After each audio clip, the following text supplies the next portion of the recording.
The search for new opportunities and a better way of life has always attracted immigrants to Canada. Thousands came to Canada between 1867 and 1914. The Western provinces presented infinite possibilities. The immigrants were traditionally British, but other nationalities joined them. They included Hungarians, French, Icelanders, Romanians, Chinese, and Ukrainians. Late in the 19th century, trans-Pacific immigrants started arriving to the coast, first as a trickle, then in substantial numbers. At the turn of the century, a few hardy souls arrived from India, mostly remaining and working on the coast. According to the 1911 census, the first South Asian in Lake Country was Binham, who came in 1906, followed by Rowan Singh, Newton Singh, Blaine Singh in 1907. Lucas Singh came in 1908. Someone known only as Singh came in 1909. Jambash followed in 1911. The census likely captured only a few of the immigrants who came before World War I. Many went unrecorded. However, for immigrants from Asia, finding a safe haven in Canada had its challenges. The Vancouver riots in 1907 showed an extremely high degree of racial intolerance towards people of Asian and Indian heritage. Property owned by Asian immigrants was severely damaged in the race riots, as were relations between the Asian ethnic and the dominant Anglo communities. The riots were followed by a 1908 order in council that required Asiatic immigrants to have at least $200 to enter the country.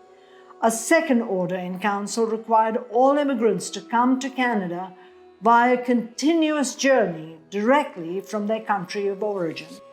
This policy was aimed at South Asians, as non-stop travel from India to Canada was largely unavailable, which is why a Sikh businessman, Gurdat Singh, chartered the Komagata Maru from Hong Kong to confront these restrictions. He hoped he and his passengers, all British subjects from India, would be able to enter Canada. But it was not to be. When the 376 South Asian immigrants on board the Komagata Maru sailed into the port of Vancouver, they were in for a nasty shock. Their arrival was met with massive racist public opposition. The passengers were not allowed to get off the ship for 2 months. Officials made considerable effort to force the ship's return to India.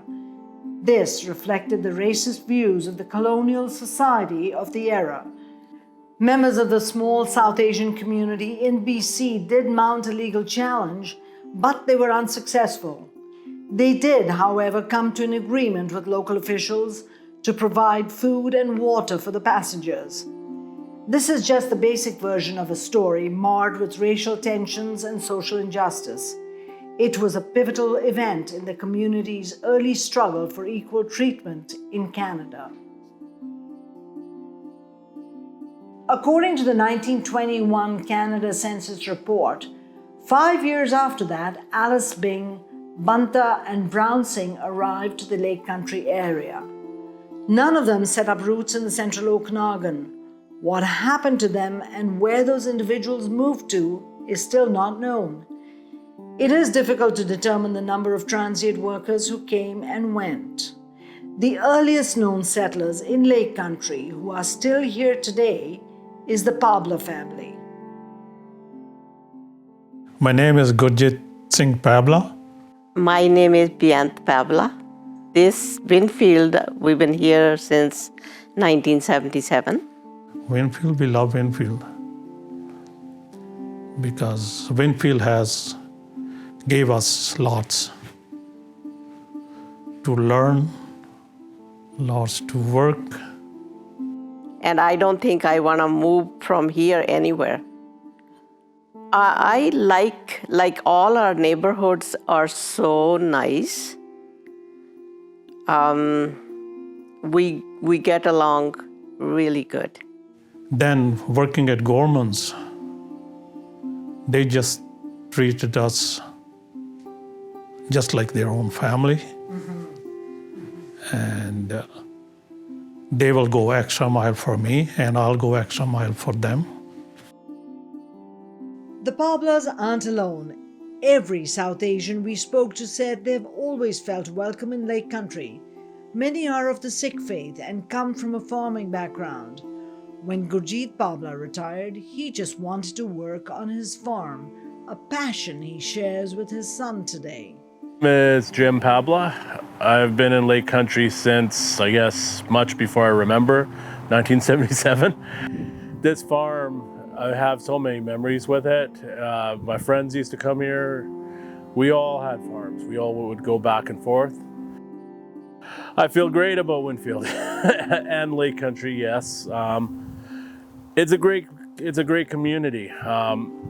Like everything else, everything's growing, it's changing, but one thing that hasn't changed is an accepting culture. It's like that show Corner Gas.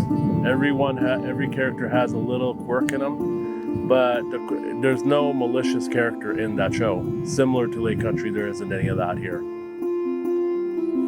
Like the Pablas, many South Asians living in Lake Country say here they have found their forever home.